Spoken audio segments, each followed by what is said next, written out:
Hello. Before we start the lecture today, I want to mention that the homework 2 coding is due today, and also the weight for the homework 2 coding is only 20% of one entire set of homework because it's a single question and out of homework 2. And you don't need to submit your code. Uh, you just need to answer the questions. And for the first question, it asks you to do a plot, and then you just only need to answer the questions. You don't need to submit the code. But if you want to submit the codes, you can do that through the grade scope. Sorry, the Blackboard. Like there on the Blackboard, if you look at the homework 2 assignment, you can submit any files you want. And also want to mention that the homework 6 will be due next Monday. So for this chapter 9, we will discuss the dynamics using the Maxwell's equations. Specifically, we will be talking about the wave generated by the Maxwell's equations. So before we actually derive the wave equations for electrodynamics, we want to look at the general wave equations. So for a wave, what I mean by a wave or by an ideal wave is that the wave function, say that we have a wave function at time t, looking like the figure on the left. Then after a certain amount of time, this wave will propagate to a slightly different location, and this wave will maintain its shape, but even though this is an ideal case, so in reality, say that if you excite a wave on a string, like a tight string, the wave might decay. But for the ideal case, the shape of the wave doesn't change at all. So you can relate the wave function at two different times by simply shifting this position here backwards by the velocity times t. So the wave at t equals 0 actually can relate to the wave at t equals t by this operation. So this means that now instead of expressing the a function of both the position and the time, we can actually express the entire wave equation using a single variable, that is z minus vt. So if we do that substitution, we simplify the wave equation from two variables to one variable. So for any function that can be simplified to a function that is a variable of z minus vt, then we can say that this must be some sort of a wave. So here, all these functions are variables here can be simplified to z minus vt.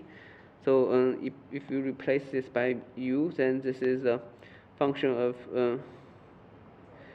the f1 can be written as a function of u. So the f2 can also be written as a function of u, and the same for the f3.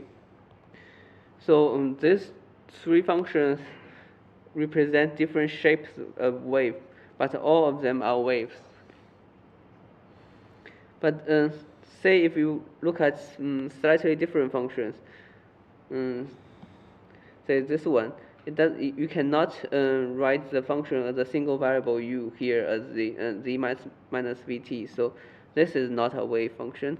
So this is also not a wave function.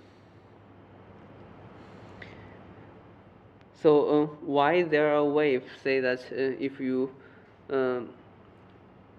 tilt a string, or if you apply a force to a tightened string, so the reason is that the motion of the string is guided by the Newton's second law.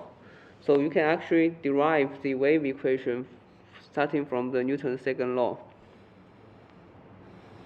Yeah.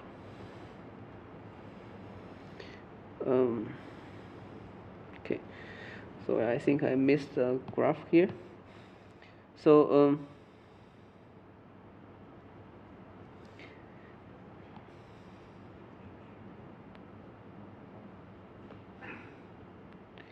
say this green one is a piece of the string, and now the string has tension, and because the string can be not along a straight line, so the tension force can be slightly off. So let's say that I define this angle as a theta, and the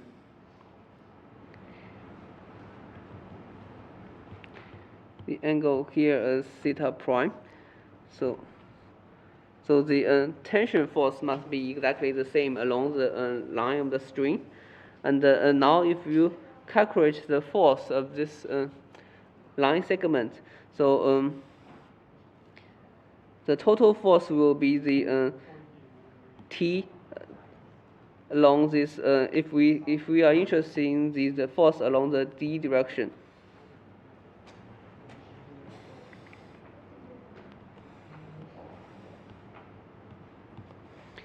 The total force along the Z direction will be the tension on the left-hand side times the sine theta, and minus the tension on the right-hand side, and times the theta prime. So let me try to put the theta prime here. So in the limits that this distortion is small, we can replace the sine theta by simply a tangent theta. So this is valid when when the theta is small. So after the replacement, then we can actually write out the expression of the tangent theta explicitly. So the tangent theta is simply the slope of this line segment. So it's the slope on the right minus the slope on the left.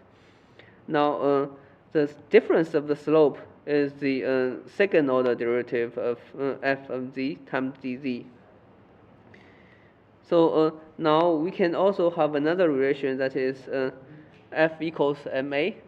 So here this is the total force of that line segment, and this is the mass, and here this is the F is actually the position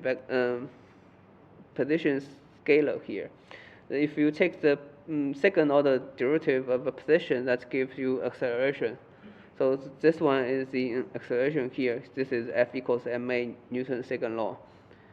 So if you equate these two equations, now we actually get a second order differential equation like this. And now if we identify this v as square root of t over mu, here the t is the tension, and the mu is the mu is the mass of the element here. And now after this replacement, we actually immediately see that we actually claim that this is the velocity. So why is this a velocity? Now you can simply replace this f as a function of zt by the g of a function of z minus vt. So here, if you do the second order derivative with respect to z squared, you get the g. So you get the if you apply this to the left, what you get is g double prime, and if you apply that to the right, not only you get a g double prime, you also get a minus v to the power of 2. So here the v cancels. So now here this v actually indicates the speed of this propagation. Remember that here if you if we go back to the picture here. So remember the wave function here at t can be scaled back to the wave function z t at 0 by shifting the position by minus vt, and then v is simply the propagation speed of this wave.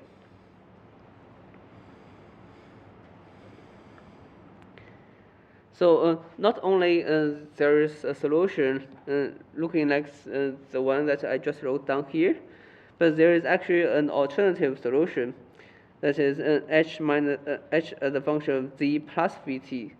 So if you plug in this h here, you immediately see that this is simply replacing the minus v square by a plus v square. So we know that for sure this is also an alternative solution. So what's the difference between these two solutions? Well, the difference is that one is propagating to the right, another is propagating to the left. And because this wave equation is linear, or we can say that we can double check that by simply plugging a linear combination of these two solutions, G and H. The answer is still a solution to this second order differential equations. So we typically call this kind of wave equations linear equations. This is just like the Laplace equation that we have solved before. Now we have seen this kind of solution before for the second order differential equation. We can so this is trying to write down the solution in the momentum space, or you can say that this is the solution in the sinusoidal waves. So this writing the solution as a cosine function is one general way of writing down the solutions. So I guess you are very familiar with this function, right? So I just briefly mentioned the meaning of all the symbols. So for here, the A is the amplitude of that wave, and here the inside is the phase, but here this delta is the phase constant. And we have K here as the wave number, and the wavelength is simply 2 pi over this wave number.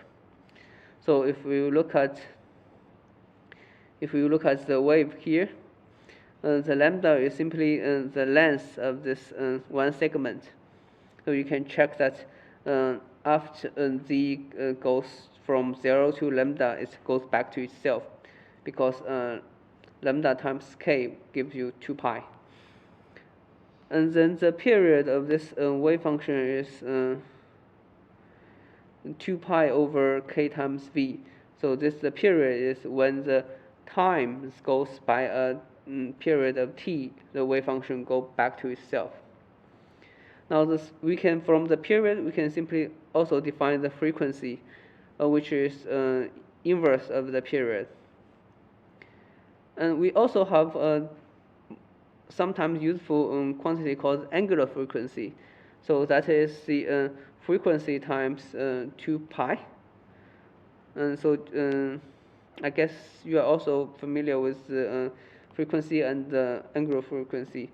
So in terms of the frequency, we typically write down the energy of a plane wave to be h nu, and we can also write down the energy of a plane wave as h bar omega. So h and h bar differ by 2 pi, and nu and mu omega are also differ by a factor of 2 pi. Now, just as I said before, that there are two sets of solutions. One is propagating towards the right, and the solution for the cosine functions, sinusoidal solutions, look like this. And now, if we want a left traveling wave, we simply flip the sign, either flip the sign of z or flip the sign of t. These two are equivalent. However, we sometimes don't use the simple cosine and sine functions. So they are useful, but what's more useful is complex notation of this cosine and sine functions. So here, this is the famous Euler's formula that e to the power of I theta can be written down as cosine theta plus I sin theta. Now, we immediately realize that the cosine theta is simply the real part of this e to the power of I theta. So instead of writing a cosine function, we now take a detour. So we claim that we want to write the solution as a complex solution, and then we are always looking at the real part of that solution. So whenever you finish your calculation, you simply take a real part. Now let's simply denote this complex solution as f and tilde. Now this, so I'm simply doing a replacement, and after we do this, replace this as f tilde, then we simply express our answer as f equals real part of this f tilde. Of course, here another trick that I did is to rewrite this delta here, e to the I delta, absorb that into the factor of a, because e to the I delta is simply a constant. And now absorbing that phase factor makes our phase here a also the complex number. So this a tilde is a complex number, and it's so whenever we talk about a complex amplitude, we actually mean that we are talking about the absolute value of the constant, which is the original amplitude, and also the phase. And this phase factor is a phase constant here. Now, you might wonder, why do you take a detour like this?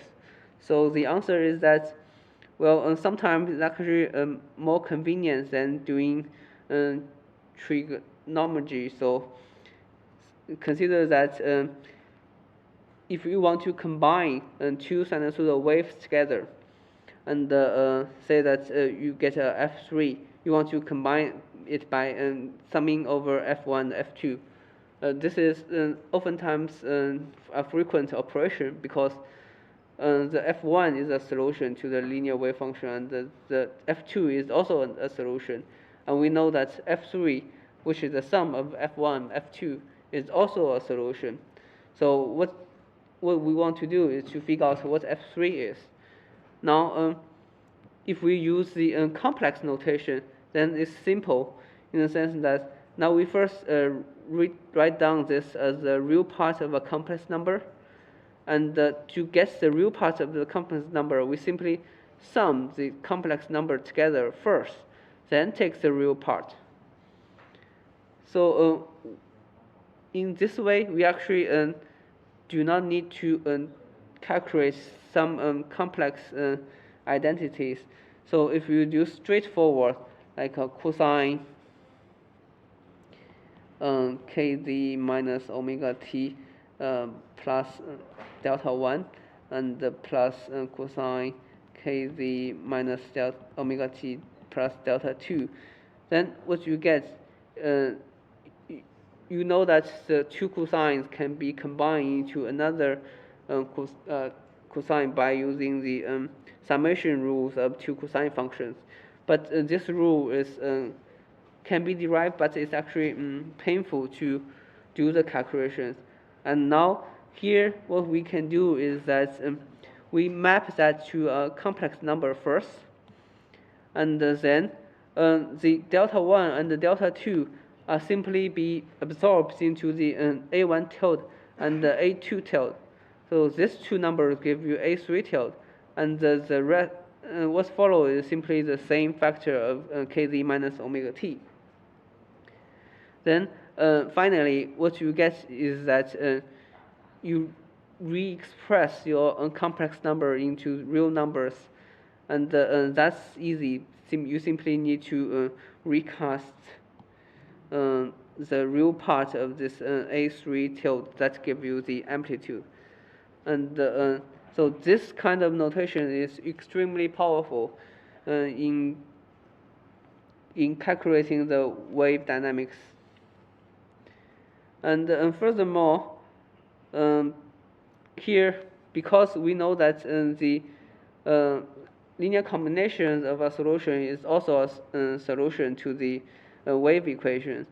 So now here, what I'm doing is simply to integrating over all the possible momentum or the wave number k. And now the A tilde is simply a constant or an amplitude in front of this components. And if we do an integration over all the wave number k, then that I can actually represent arbitrary solutions to the wave function, to the wave equation. And I guess that you should be familiar with that. This is simply to transform a real space wave equation to the momentum space or to the k space, right? So you should have learned that in quantum mechanics.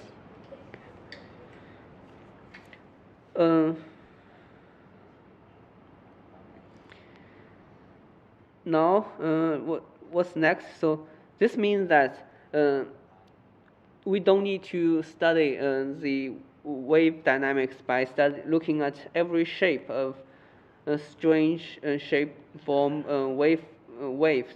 What we need is we only need to figure out how each component of this wave behave, and then after we combine them together, we get the full picture.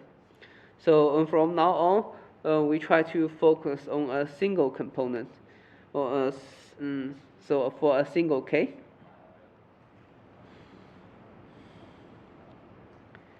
So here, what I want to do is to also look at the analogy of reflection and transmission in a tight string.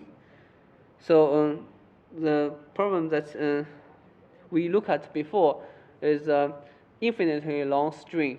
That's and so our solution is a plane wave of e to the I cosine kz minus vt, and here this cosine actually extends from minus infinity to plus infinity, but that's not the case. Say that if we have a boundary, so here say that the question I want to ask is that say I have two infinitely long string and attach them together, or you can say that I make a knot, and then at this point the string on the left and the string on the right could actually be slightly different.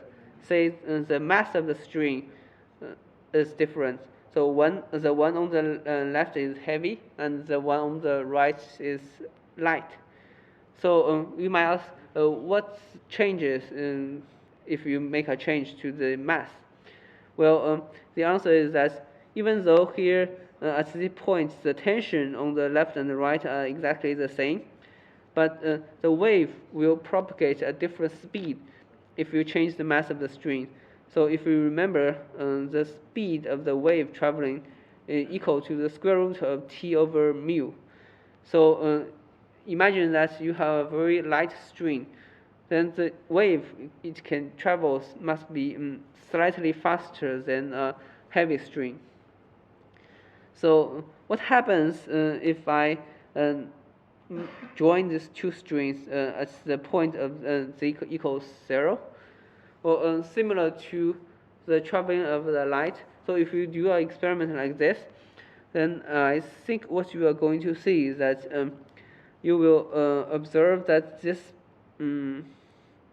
wave packet will split up into two parts. So one is bounced off, and another is being transmitted. So sort of an analogy of refraction and the transmission waves for the light. So this is helpful because you can sort of visualize the way the wave transmits from one type of string to another type of string. And if you are curious, you can also do this kind of experiment at home. So now mathematically, to do the calculation of what happens for this problem, we can first write out the incident wave. So remember that we already cast the solutions to the complex domain. So we represent the incident wave by a complex function that is e to the I k1z minus omega t. But you have to keep in mind that the physical meaning of this complex solution is that we always take the real part of that equation, and after that represents the amplitude of the wave. Now, this incident wave coming from the left will give two solutions here. So one is the reflected wave. So for a wave that reflects back, we simply need to make the wave number here goes to the left. So we add additional minus sign to the z coordinates. So you can check that as the time increases, this phase will go the opposite way.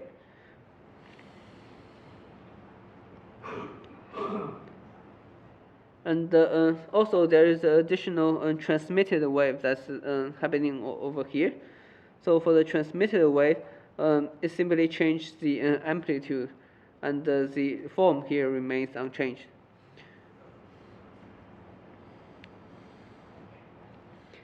Now we can try to solve the equation by bearing in mind that here notice the three components have the exact same frequency or angular frequency omega.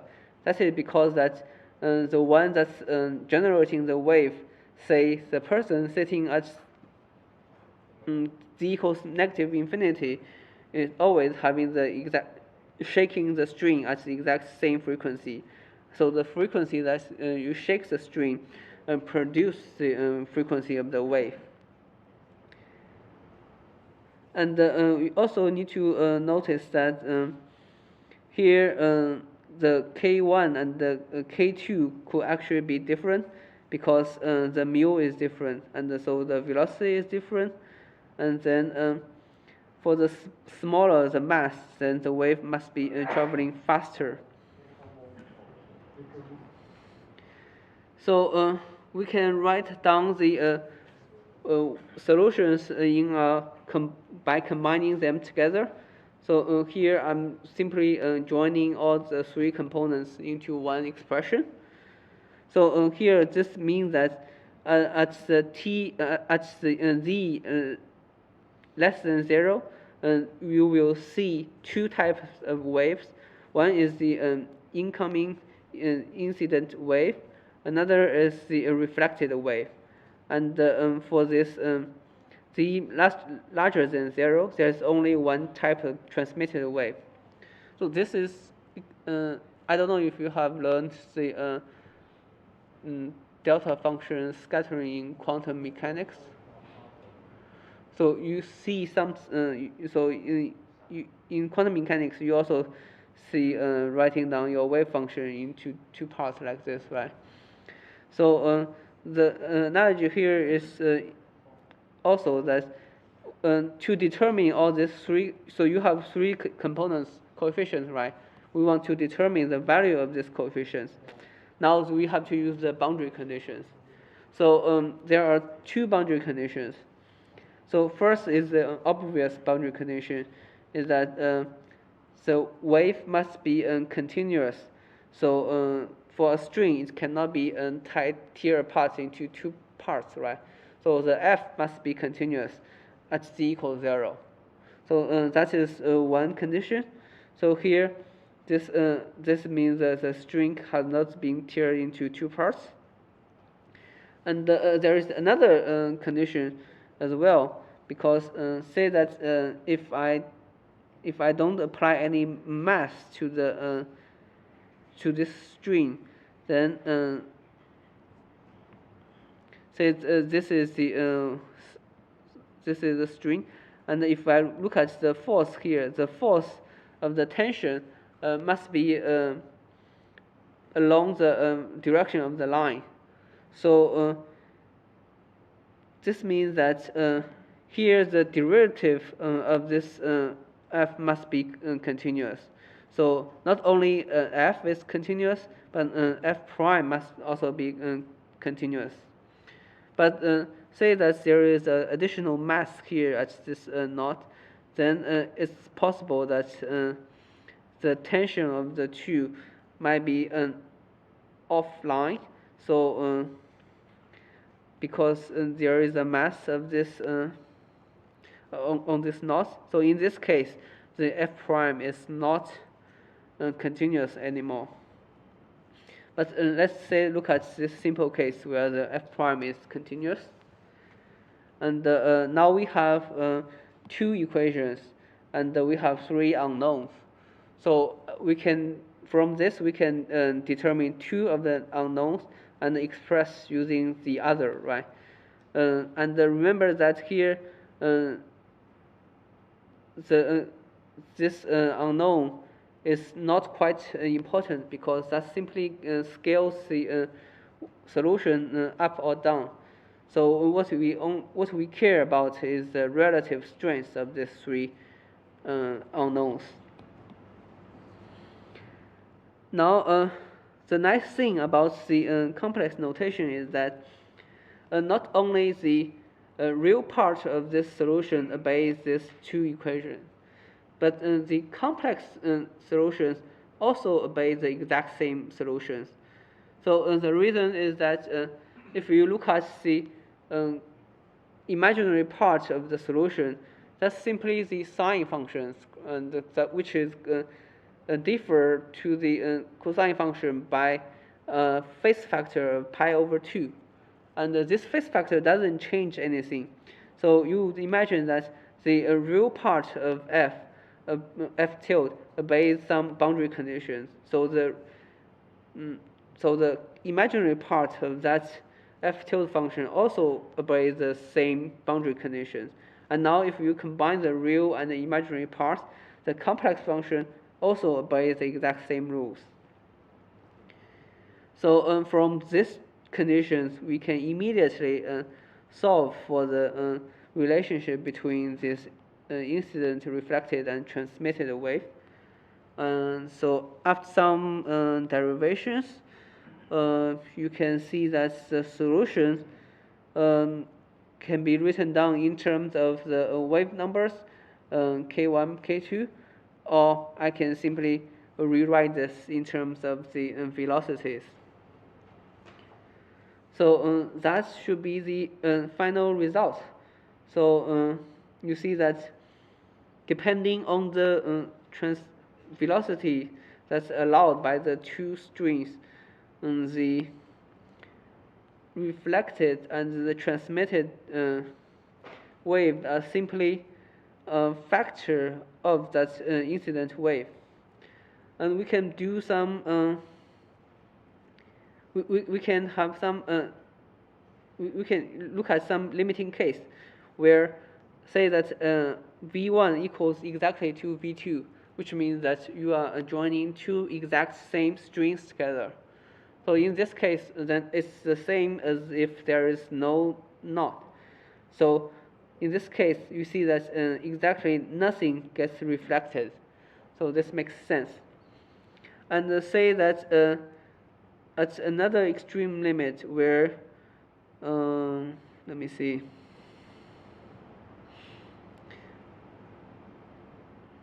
So another case is V2 equals exactly to 0. So at that case, there will not be anything transmitted. And so you can think of that the V2 is 0 because the mass of that string is super huge. So you are as if tying or nailing down your string to a fixed point, and for that case, the transmitted is definitely 0, and what happens to the reflected is actually, you see that the reflected one has an opposite sign of the incoming wave. So whenever you hit the boundary, you actually shift your phase by a factor of -1, or you can say that it accumulates a phase of 180 degrees, or in radian, that's pi. Now, remember that if you want to discuss the actual amplitude, and you have to take the real part of your solution. And also, if you want to get the phase, then you need to take the arc of your complex amplitude. Now, there are also two conditions that, because here, remember that V2, if V2 is larger than V1, this is a positive number. But if V2 is actually less than V1, this becomes a negative number. So a difference of positive number and a negative number actually translates to a phase difference of pi. So imagine that the incoming wave is from a heavier side to a lighter side. Then in this case, so say this case is where the second string is lighter, so the second speed is larger. So in this case, the second speed is larger, so the reflected wave has the exact same phase as the incoming or the incident wave. And say that if it's the opposite side, then the reflected wave will pick up a phase of 180 degree of the incoming wave. So this is this actually you will see later that similar to the case in light dynamics. So we have say that we have water and air, and one is light traveling in air faster than in water. So if you put the incident light from the air to this water, because the here because the this is the second case. So if you incident light from air to water, and the reflected light will actually pick an additional phase factor of 180 degrees.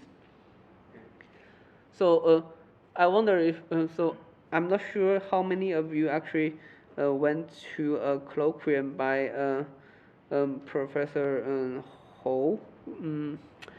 So like two to 3 weeks ago. So I'm talking about the quantum optics.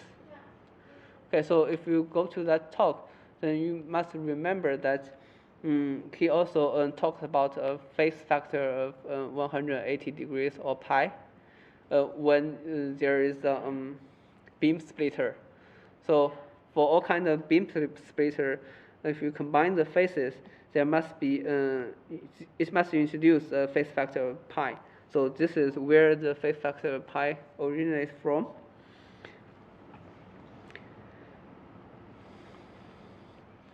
So now we've actually talked before that here what means by phase factor 180 degree is simply the wave pick up additional minus sign. So you actually flip the amplitude of the wave. It goes upside down.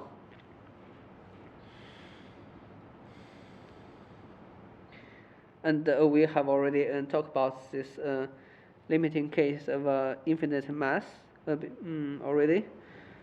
So I will skip.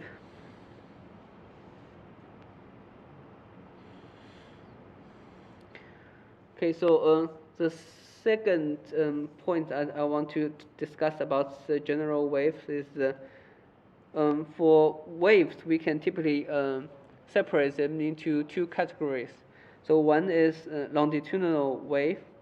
So considering the sound waves, sound is also a wave, but it's a longitudinal wave, which means that the amplitude is the same direction as the motion. So you can also think of the wave generated by a spring. So if you shake the spring, the wave it generates is also a longitudinal wave. But say that if you shake a string, what you get is a transverse wave. So what it means is that the direction of propagation is perpendicular to the amplitude of your wave. So for transverse wave, you have two different ways of putting your amplitude direction, because we live in a three-dimensional world. So you can oscillate along the x direction, or you can oscillate along the y direction. So then this means that there are two polarizations. So one, say here, we claim as a vertical polarization along the x direction, and another is a horizontal polarization along the y direction. But this is only, you can think of this as two set of bases of polarization. But for actual polarization, it doesn't need to have to be exactly at the x-axis or at the y-axis. So it can actually be at any n direction, where as long as this n is perpendicular to the propagation direction, then this wave is called a transverse wave. But here, this n hat direction, we can re-express this as along the x and the y direction by in the polar coordinate by a cosine and a sine function. So we call a polarization along the n direction as having a polarization angle theta. So this theta can go from 0 to pi, but it says that if you go back from pi to pi plus theta, then you are actually flipping the sign of this phase, and you can actually go back to the polarization of theta and add additional phase factor of e to the pi, which is an additional minus sign. So for now, we just discuss some general properties of waves for as long as it obeys this general shape of this wave equation. And next, we will discuss how to exactly derive the wave equation from the Maxwell equations.